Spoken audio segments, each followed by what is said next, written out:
Hi everyone, so welcome to another video, and I'm so sorry for this unpleasant surprise, but since I'm being very transparent in my channel, I have to cover this too. These are two of my sunburned phals, one in ceramic and the other in a clay pot. I've just flushed them, that's why you can see a puddle of water on the tray. These went through a sunburn due to me not being able to come out and inspect my plants or water or fertilize. And in addition to that, there was a blast of sun. I've already told you we did not have any rain at all during the month of December, so we were left with scorching hot conditions where these phals burnt. Right, so when I discovered it was already too late, as I was changing the plant setups in my house, these are no longer in any of the places which you saw in December. That's how I miscalculated and burnt these plants. But now let's get to it and see what is to expect when your plant is sunburned. First of all, I have to tell you, now the plant is under a somewhat of a stress. That's why in this pot you can see the bottom leaf is dying off. In a normal situation also, the older leaves can die off, yellowing like this, but here it's because it's absorbing energy to keep the top part going. And I've already told you I haven't watered this, so these would absorb their bottom leaves for energy purposes, right? Because even a plant such as a Phalaenopsis would try to keep on living. And what should I do now?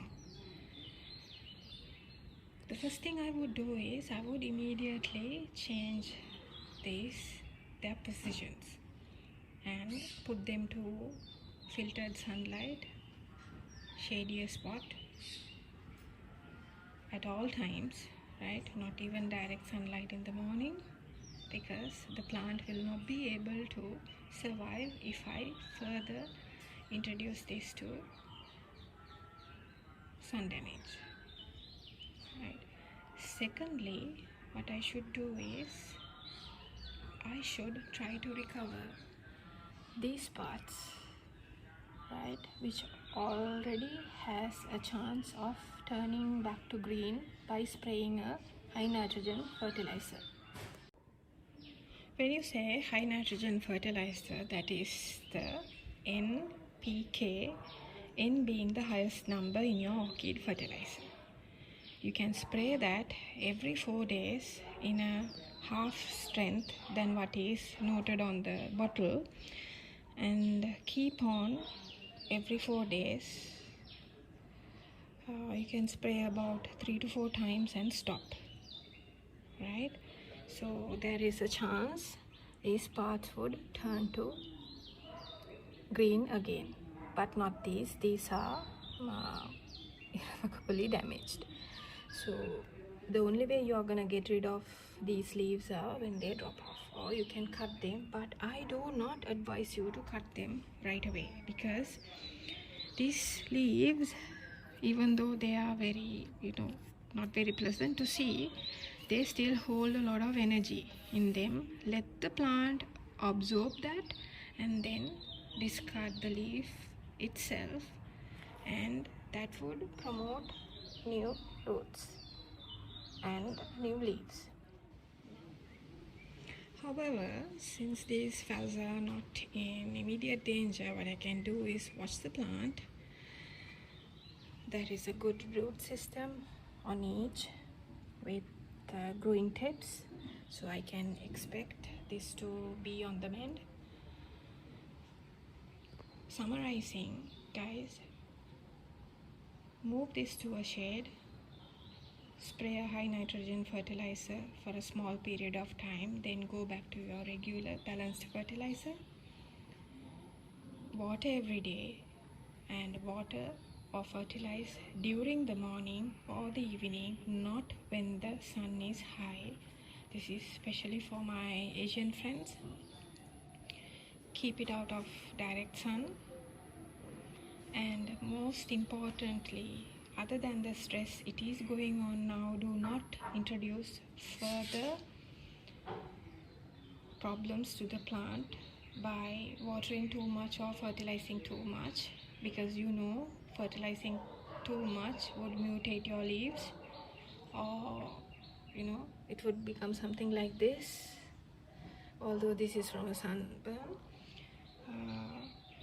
do not over fertilize and over water, because over watering also would introduce stem rots and root rot issues, or even a crown rot, where you would ultimately lose your plants. What I decided to do was to flush the plants, and when I flush the plants, I clean the pots up too. Right? This gives a lot of good new oxygen through to the roots that will be flushed down with the water, and at the same time I remove the 2 leaves.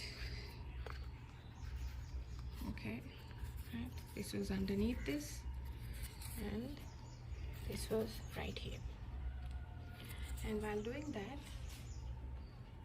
I secured the plant further with some more media on top. Okay, this actually did not receive any media, but this root got exposed. Okay, I can actually keep a piece of lava rock and charcoal and cover that up too, so the root tip will not get dried up with sudden exposures to heat.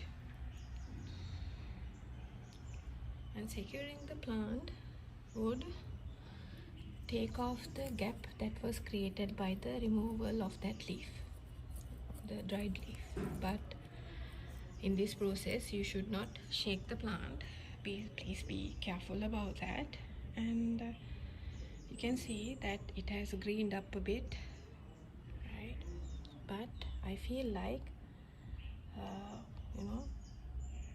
parts of the leaf is already gone, and it might dry off the whole leaf, or stop from here. And the plants are in the shade at all times, and here I did not try to remove this leaf. This is very important because I am expecting a new leaf from here, right? If the plant decides to throw out a keiki, that's the plant's decision and to stop from growing. But until I can see visible signs of a new keiki or a new leaf, I will leave this leaf be and remove this leaf manually once the new leaf properly matures.